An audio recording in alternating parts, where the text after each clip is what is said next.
Yeah, both guys have ties to Mississippi. Deke Adams, even though he's in his first year, he is a Mississippi native. So I like Deke Adams. I mean, even though our defensive line did not produce at a high level, you got to realize who we were replacing. So I think you saw his coaching come on later on in the season as those young guys, especially true freshman Nathan Pickering, turned it on a bit. He was all freshman SEC. Absolutely. So, I mean, absolutely. I guess we'll see. We just got to be patient. This was a long, drawn-out coaching search. It was it was very, very frustrating for a lot of fans. And the next topic I want to talk about, it's like fan decision-makers' opinions on what makes a good coach. Because I have never coached football outside of Pee Wee League, but all over social media, our fans were saying what they felt made a good head coach. Everybody has their own opinions. No one wanted. Some people didn't want Joe Judge because he has not been an offensive or defensive coordinator. Just showing outright disrespect for the special teams coordinator position. The special teams coordinator is an important position on the staff. Just because he doesn't get all the glory and glam that the offensive defensive coordinator gets, they're still important. So being disrespectful to a coach that's a special teams coordinator, to me, is wrong. If you look at John Harbaugh, majority of his career has been coaching special teams.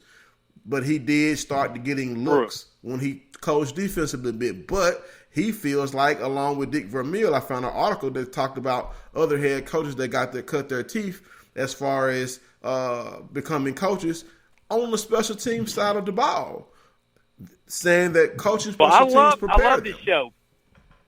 I love this show, but let's agree, if we were going to have a convention of great special team coaches who became head coaches, we could hold it in a phone booth. You think? You could. Yeah, I do. I do. Out there. I do. Well, we'll have to talk about that. I'm going to have to do some research and find some more special teams coaches that did become successful head coaches. One has won 6 Super Bowl rings. You know who that is, right? Have you seen the background for Leach? All the positions that he's coached and where he's coached, it's pretty interesting. Yeah. But did you know Bill Belichick started out as a special teams coach? That's not who he is, though. He's a defensive coordinator. No, he went to defense. He didn't go from special teams coach to head coach. That's correct. But that's a lot of those coaches, yeah. A lot of those coaches credit the special teams coaching experience for preparing them to be a head coach. That's a quote from Dick Vermeil himself. Dick Vermeil of Philadelphia Eagles, Kansas City Chiefs fame, and Rams fame. So he credits his time as being a special teams coordinator as preparing him to be a head coach. So I think we need to start giving more respect to the special teams coordinator, because look at John Harbaugh. He's won a Super Bowl. Might win another one this year. Sure. I sure hope not, because that would mean our Chiefs would get put out. Poor Chiefs.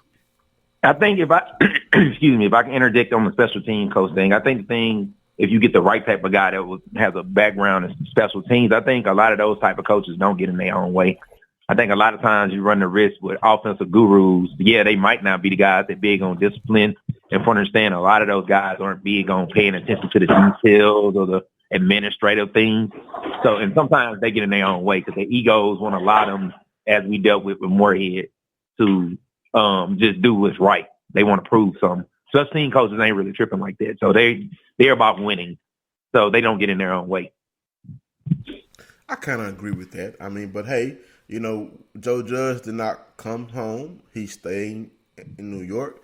And I've been trying to find his salary. We know Matt Rule broke the bank. You know what I'm saying? But I was trying to see what Joe... 7.1. $7.1 million? 7.1 is the word on the street. He got 5 years. Way. No way. $35 million. Good. The Rule? Yep. Is that Rule or Joe Judge? $7 million. No, that is Joe Judge. Is 5 years, $35 million, $7 million in pop. Rule. I need to find out if Joe Judge got any sisters that's single so I can marry into that family. Rule got exactly 7 years for $62 million in Carolina. What? For rookie? Well, I know Rule broke the bank. I know he broke the bank because You know, a lot of GMs are mad about that. Now. Yeah, a lot of GMs. Can we have a moment of silence for the biggest loser in the musical chairs? And who's that? Billy Napier, who is sitting his ass in Louisiana for $742,000 right now. Well, he did fire his agent. Did Baylor decide they were going to promote from within yet? That's the word on the street. I don't know if they've inked the deal yet, but there's no names popping up. There's no traffic. So it seems like that's what they're doing. The players wanted them. I would say Napier is like the girl that played games and fell in her place. That's exactly right. I mean, that's pretty much what it is. Right. He played games. And he thought he really wanted the Baylor job. And then now they're going to promote from within. And so instead of just taking our job, which was pretty much just, here's the job, like he decided to play games, and now he's going to be stuck with a bump program for another year. Himself. Yeah. And what if the team struggles next year? Yeah, if your program struggles next year, you're screwed.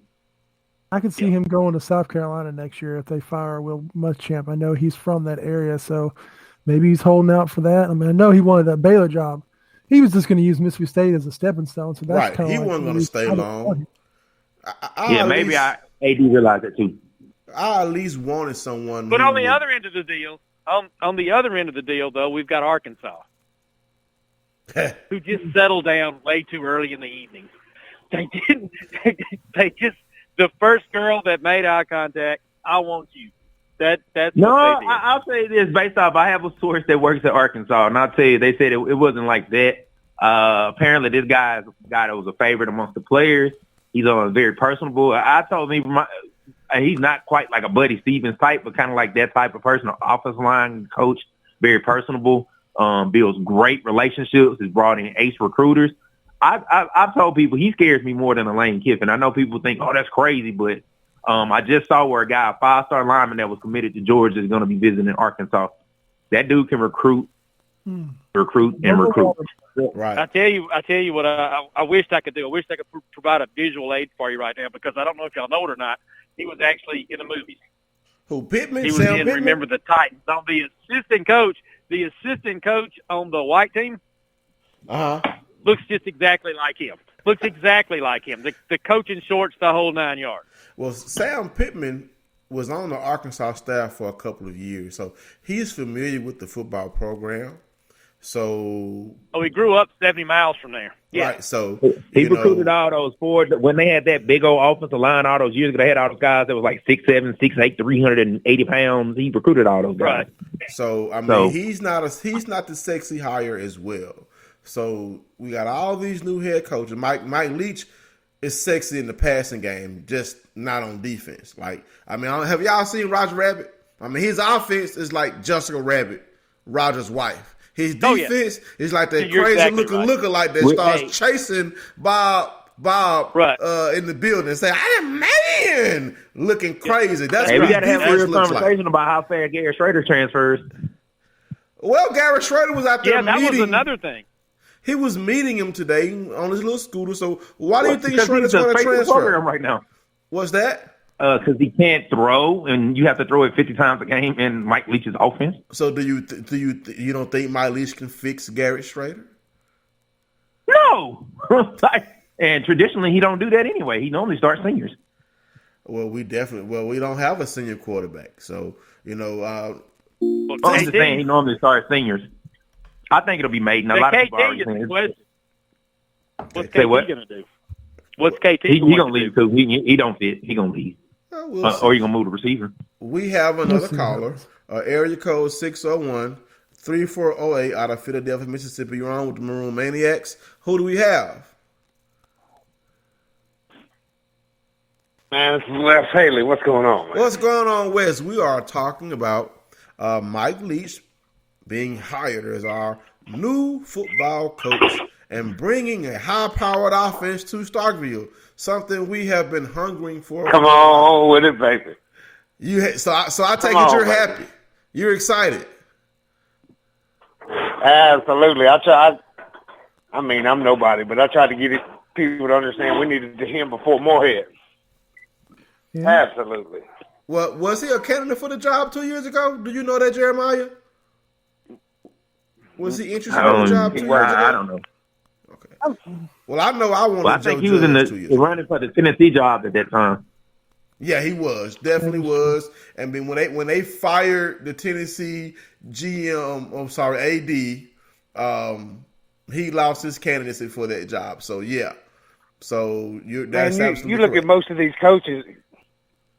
Most of these coaches, man, are just former athletic trainers. You know, this guy's a freaking lawyer. I mean, he's got a brain, man. I mean, you can. I don't know. Just sitting here watching TV, I can tell you what calls are going to be played. Plays are going to be called there. And pass, I don't know. This guy's pass. just to rock it out, baby. Pass, and more pass. I mean, Ole Miss is calling what there. What schemes he coming with, though? Yeah. What's that? I said, what schemes he gonna run with it, though? I mean, you mean defense? You can tell you know what he's gonna do, but can you stop it? Well, yeah. Well, can you stop it? Well, yeah. So I'll tell you who's a big winner in this. I think Mr. Colin Hill is a huge winner. Why is that? Because you are not going to put 8 in the box when you've got 4 wideouts from can to can't, left to right. You're not putting 8 in the box. Here, let me speak on that one real quick. Go ahead, Stubbs. I don't think he stays. I think he goes because he's staying. He's staying, and he's over 1,000 next year, and I'm all in on that. I'm throwing chips. Man, he's crazy. He's I don't know. I was gonna say he's crazy if he stays, if Moorhead stays, but now it might up his pick if he stays because he to me now, like, I'm a former athlete. I'm old now, but this guy, if he was at Alabama or anywhere else that was running the offense he could play, he'd be in the top running for the Heisman. He's a beast. Yeah, well, you're not going to put 8 in the box or 9 in the box. You're just not going to be able to do it because you're going to be 4 out. You also got to have people to catch the ball, though. That's what's kind of scary there right now. If anything, Leach is going to be aggressive. I think the last couple of years we've had coaches, or really the last forever, we've had coaches that are super conservative. I don't think Leach is going to be that. I know that for sure. We know that for sure. That's right. October Mullen is pretty aggressive.